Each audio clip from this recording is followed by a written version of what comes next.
In this session, we'll see some transaction codes which are security related. Let's go to transaction SU03. SU03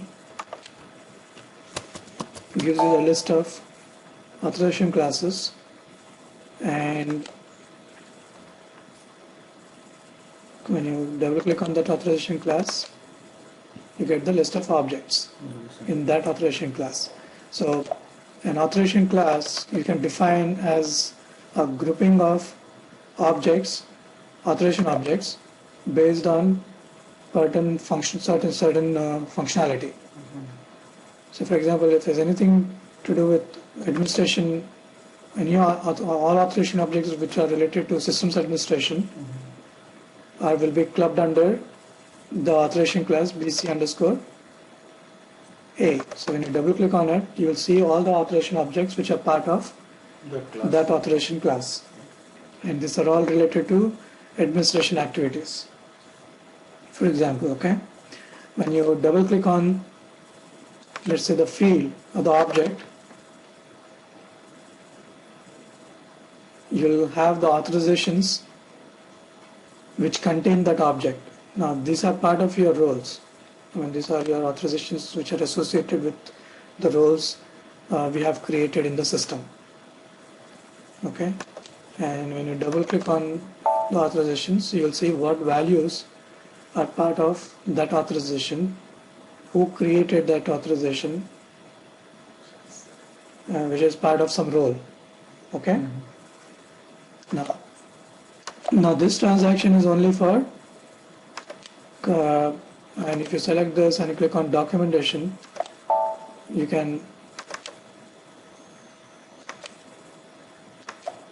also create an authorization for that particular object.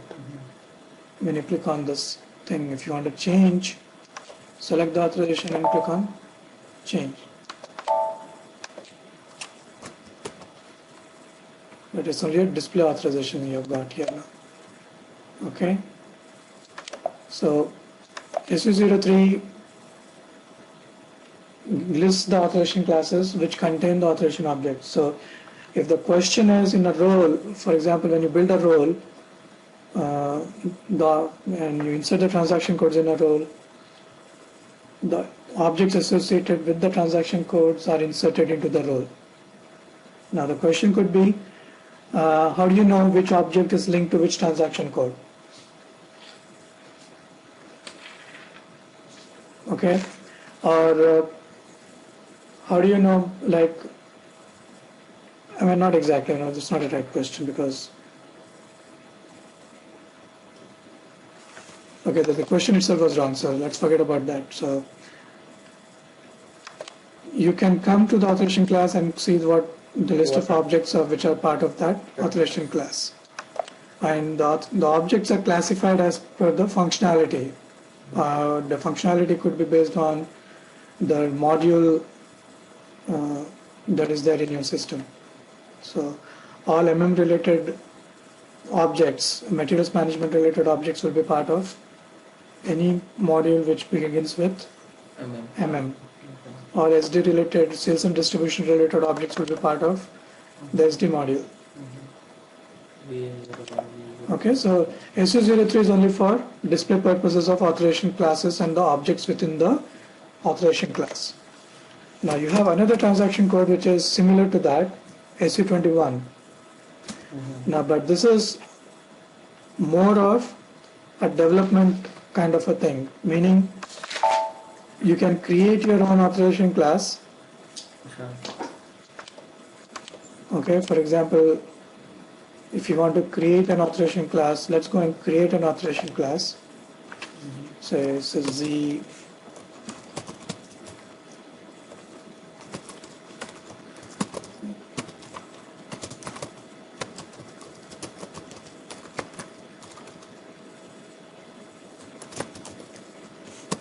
Let's say test authorization class. And save. So if you go to the bottom of the screen, it is asking to give you a package name so that it can be transported from one system to another system. Let's click on local object. so that you don't transport it. So if you look, ZSUB has been created here. So when you double click on it, it doesn't contain any object. So if you want to create an object, click on create here. Now you can create an object. So let's say, and these are some of the things that you may end up doing at a customer's place. So in a customer's place, you may end up creating an authorization object. So this is how you do it. So give it object name. Now we are creating our own object. We are creating our custom authorization object. So you create the custom authorization object using the transaction SU21.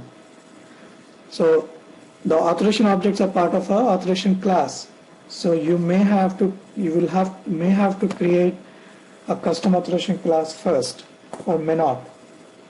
Because if, let's say, this authorization object that you are creating is part of some basis activity, then you can put it under the BC underscore that basis administration authorization class. You don't have to create your own authorization class.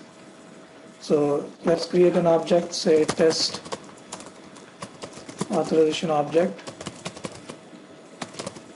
Now you have to give the fields.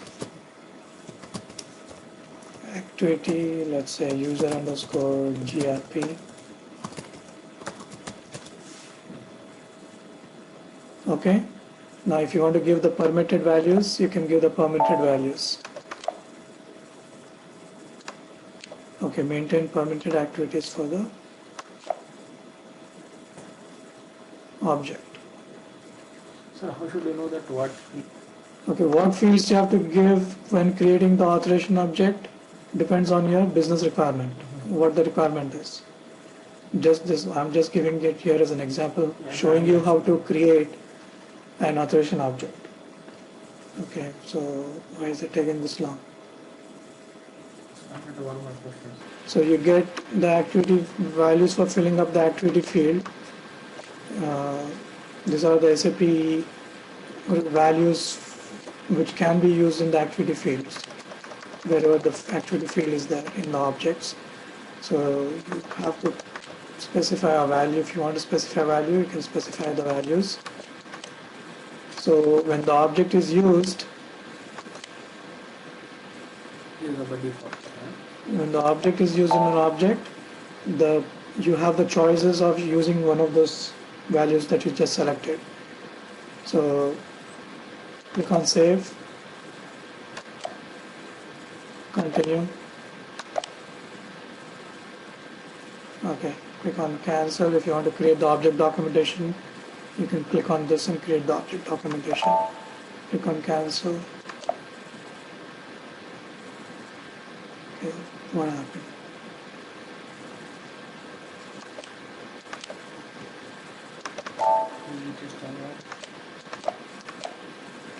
So go to SU21 again.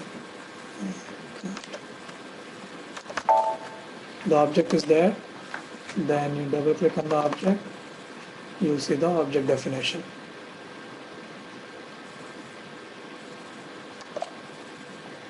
Okay. So this is how you create an object. So you will probably have to go back and come back in again to see that object listed. Okay.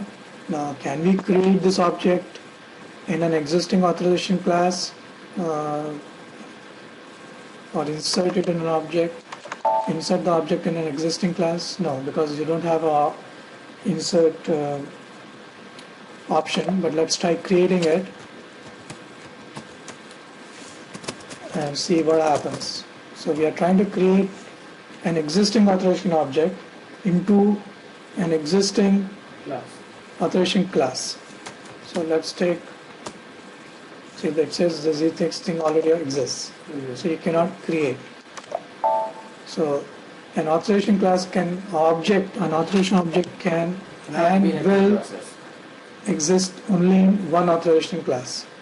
Okay, so SU03 is only the display version for looking at the authorization class and the objects within the authorization class information, and SU21 you can use for creating your own authorization class and creating your own authorization objects. Okay, so let's go and look at another transaction, SU02. This is the whole class. So if you let's go back to SU21 again and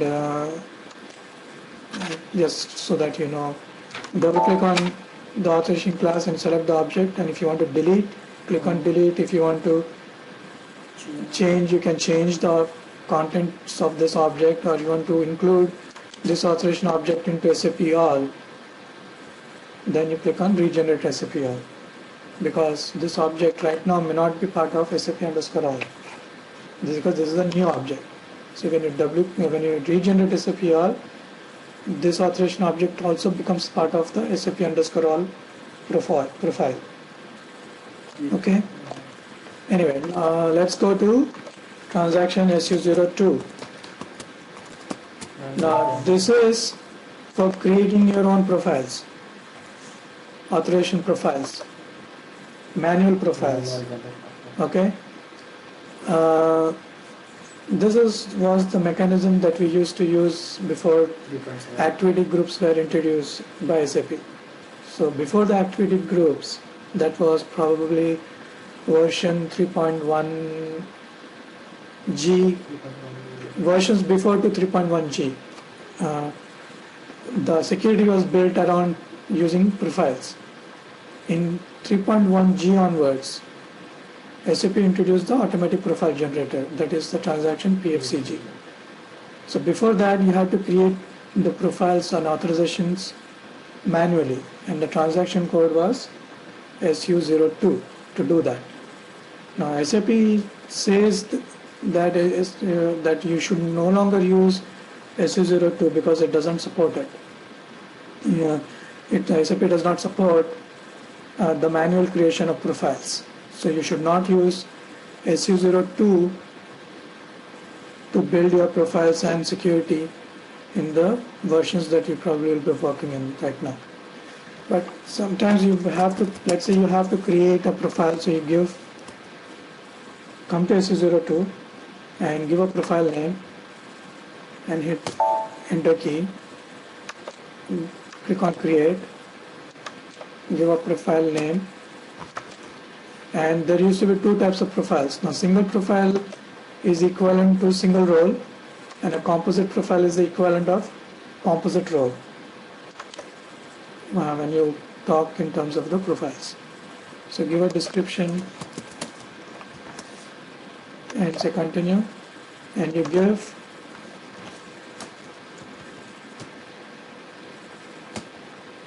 the objects, and you click on save, and you have to give the authorizations also.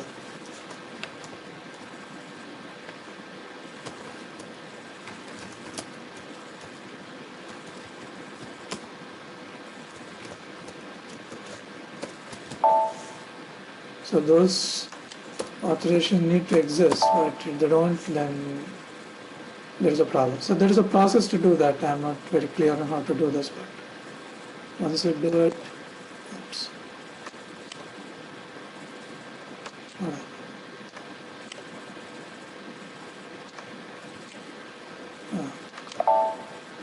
Okay.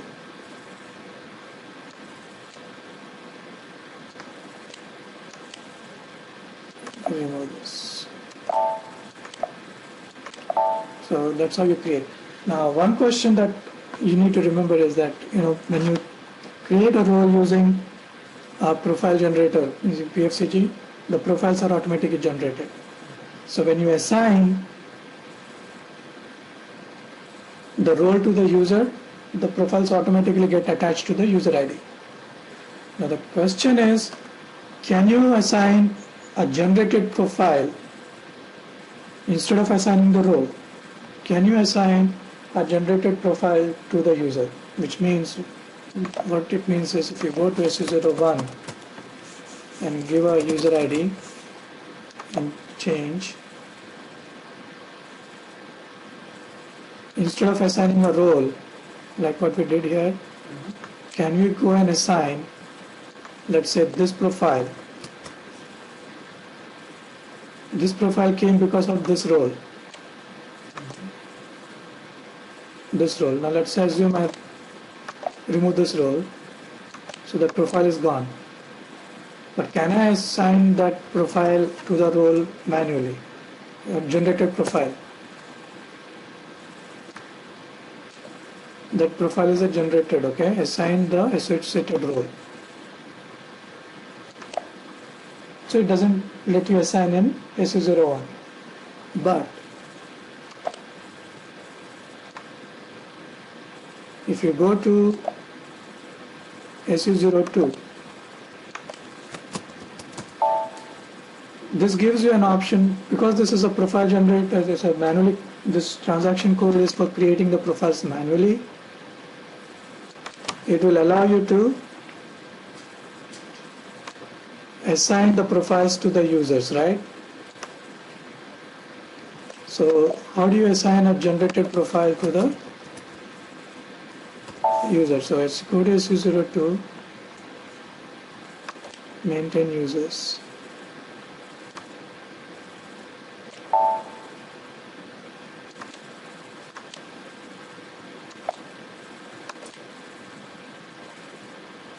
Oh, this profile, we didn't remove this row. Let's remove the row.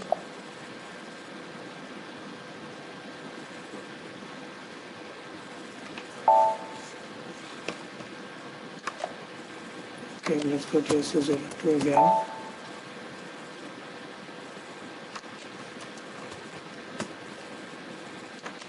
Enter the profile name and click on maintain users.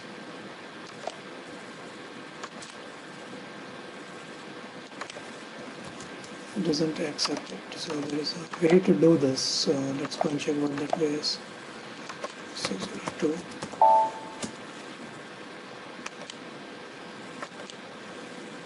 Enter in user. So when you click on enter in user, you'll get the list of user IDs, and let's go and look for SUBBA.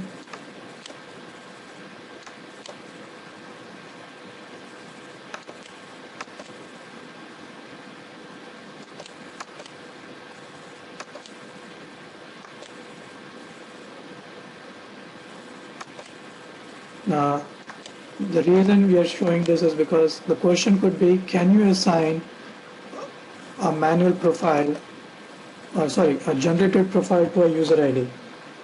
The answer is no. Because when you went to SU01 and tried to enter the profile name, generated profile, the system didn't accept it. But this is a workaround. Like, now if we go to SU01, let's open up another session and go to SU01 and look at the user ID. The role is not there, but if you go to the profiles, it's still not there, but it should be there. Let's go and check that out. Why is it not there? So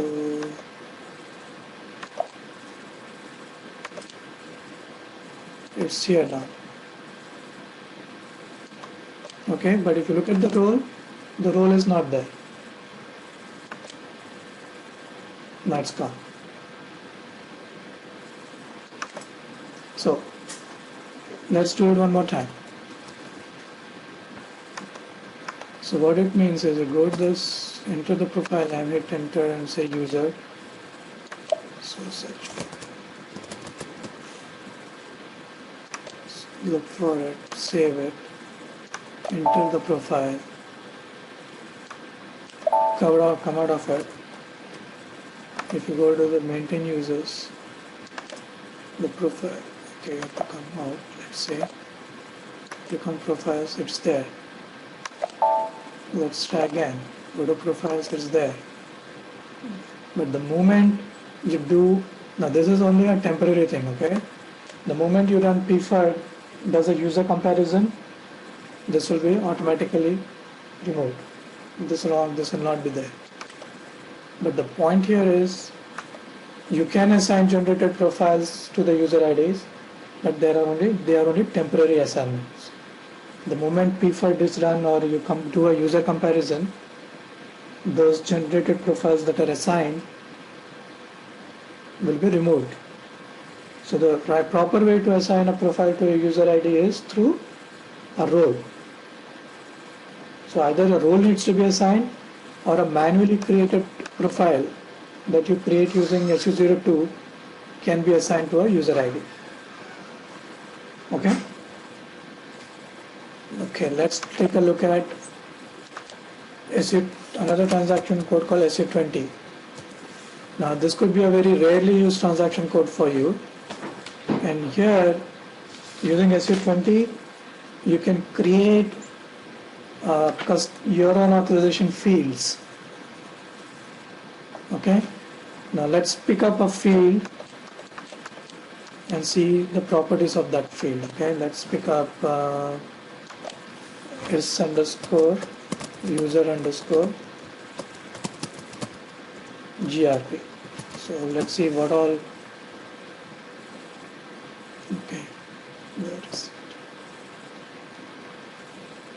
Oh, that's an object, right? Okay, these are the fields. So my mistake. It should be field. So let's look at class. The class. Now look at the class. This is the authorization group, right? For user group field. So this field takes care of, uses this data element. A data element gives you the definition of a field, which this you can create using S11. The values for this field class is coming from which table? So you give the table name from where the values have to be picked. Okay? And in what class, what authorization class, and which object, okay, contain this field. So the class field is there in user underscore grp field, authorization object. It is part of user s underscore user underscore SAS object, and these two objects are part of bc underscore a authorization class. Okay, similarly this field, authorization field called class, is also part of the object zvrat underscore 003, and that object is part of zvra authorization class. Okay, so you can create your own authorization field if you want by click on this create. So you have to give the field name, the data element name, the table from which the values for this field has to be populated when you put it in a role, and once you continue it will tell you what object and authorization class it can be associated with. But this is a very rarely used transaction code. You probably will never use this. But SU20 is for creating your own authorization fields. Okay. Another transaction code which used to be active in older version was for creating your own org levels, organization levels, SUPO, which is not there anymore. So using SUPO you could have created, in older versions you could create your own organization levels.